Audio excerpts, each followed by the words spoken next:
हारिए न हिम्मत, विसारिए न राम को। चलते रहो, चरई वेती अचिंत होकर। तो शंभु श्रुति गाए, भोले बाबा तो मगन हो जाते हैं। जही सुख लाग पुरारी, अशुभ वेश कृत शिव कृत, अशुभ वेश कृत शिव सुखद, शिव सुखद। जिस भगवान के दिव्य स्वरूप का दर्शन करने के लिए भगवान भोलेनाथ ने कैसा विकट रूप बनाया। शिव जी काग भुसुंडी लेके पोथी पतरा, दर्शन हित नगर अयोध्या को चले। शंभु श्रुति गाए, इसको आज नहीं कल गाऊंगा। सूक्ष्मतम समझिए, भगवान की इन दिव्य लीलाओं का श्रवण करके आनंद में जो नहीं डूबा, क्या पाया। सारद शेष शंभु श्रुति गाए। सरस्वती जी ने कहाँ गाया? एक दिन की कथा नहीं, महीनों की कथा है। शेष नारायण ने किन किन पुराणों में गाया, ये एक सालों की कथा है।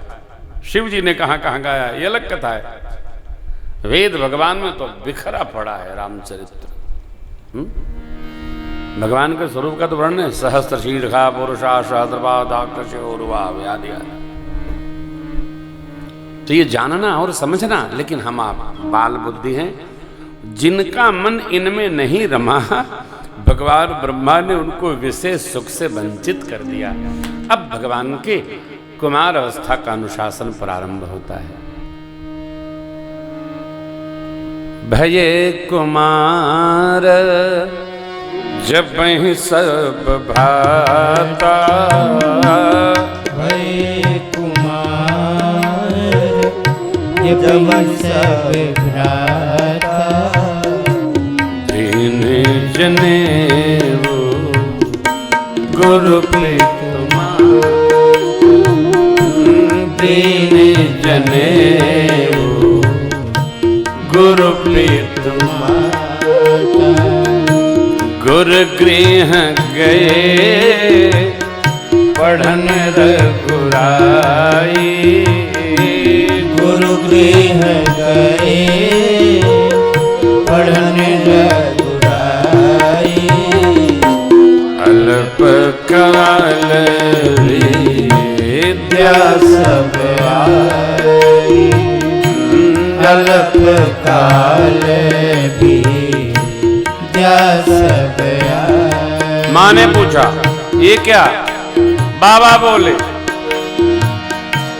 जाकी सहज श्वास श्रुति चारी, जाकी सहज श्वास श्रुति चारी, सोहरि पढ़य कौतुक भारी, सोहरि पढ़य कौतुक भारी।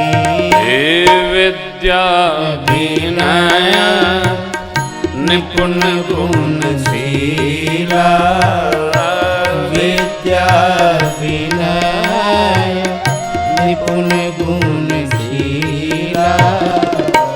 खेलहि खेल सकल नृप लीला, खेलहि खेल सकल नृप लीला, खेलहि खेल सकल नृप लीला।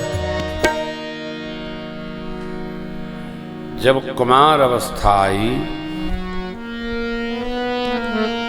तब गुरुदेव भगवान के सानिध्य में माता पिता ने जनेऊ संस्कार संपन्न करवाया।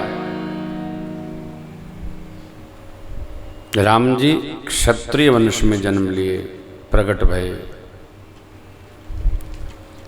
तो सभी लीलाएं उनकी उसी वंश विधि से संपन्न हो गई। यज्ञोपवीत संस्कार की अवस्था क्या निश्चित की गई है, इसकी चर्चा प्रश्नोत्तर क्रम में करेंगे। यज्ञोपवीत की आवश्यकता क्यों है, इसको जानिए। यज्ञ से उपवीत यानी अभिसिंचित, आशीर्वादित, संपोषित, तेज परिपूरित तंतु को जब विधि पूर्वक आचार्य जी संशोधित करके बटु को धारण कराते हैं, तो उस उत्सव परंपरा का नाम है यज्ञोपवीत। और तब वह बालक वेद की ऋचाओं का बोलने का अधिकारी होता है। ये मेरे प्रभु का ब्रह्मचर्य अर्थात विद्यार्थी जीवन का अनुशासन है। यज्ञोपवीत अवश्य होना चाहिए, समय पर होना चाहिए। इससे क्या होता है? सदग्रंथ पढ़ने का अधिकार प्राप्त होता है, संध्या वंदन में रमने का अधिकार प्राप्त होता है।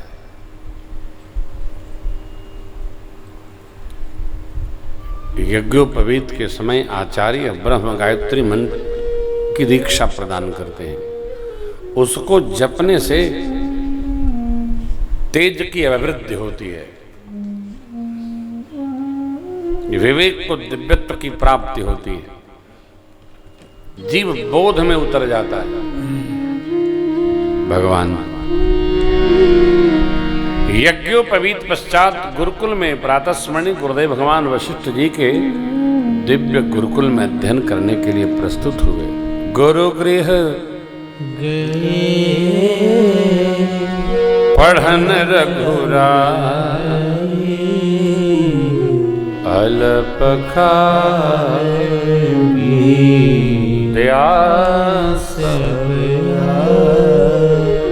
कई लोग बोलते हैं विद्या पाई, पाई नहीं, आई। धर्मशीलता से अर्थ का आगमन होता है। चाहे कोई कुछ भी कहे, इसको मान लो, जान लो।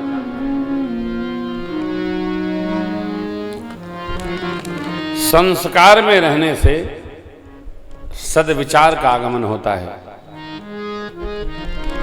प्रसंग है, सिमटे सिमटे जल भर ही तलावा, जिम सद्गुण सज्जन पहिया। सद्गुण धीरे धीरे संग्रह में आते हैं, एक एक करके उनको जुटाना पड़ता है, उनको लेना पड़ता है, सीखना पड़ता है, तो संग्रहित हो जाते हैं। एक दिन में किसी को सद्गुण नहीं प्राप्त होता, धीरे धीरे धीरे धीरे। देखो संस्कार तो क्या है? उठने का, बैठने का, चलने का, सोने का, खाने का, पीने का, मिलने का, जुलने का, विदा करने का, लेने का, सबका संस्कार ऋषियों ने स्मृतियों में दिया। आपके यहाँ ऐसा कोई नियम है क्या? अरे यहाँ हर बात का नियम है। मनुष्य के जीवन में, सनातन धर्म में ऋषियों ने अरे जीव के जन्म के पूर्व से विधि शुरू होती है और जाने तक चलती रहती है। इसी को अनुशासन कहते हैं, रामानुशासन। जनेऊ संस्कार संपन्न हुआ, तत्पश्चात गुरुगृह पढ़न रघुराई, अल्पकाल विद्या सब। अब मां पूछ रही हैं, बाबा आप तो सरकार के प्राकट्य उत्सव के समय स्तुति में कह रहे थे, ब्रह्मांड निकाया निर्मित माया, रोम रोम प्रति वेद कहे। जब रोम रोम में एक एक वेद भगवान उपस्थित हैं तो पढ़ना क्या? बाबा ने सीधा उत्तर दिया,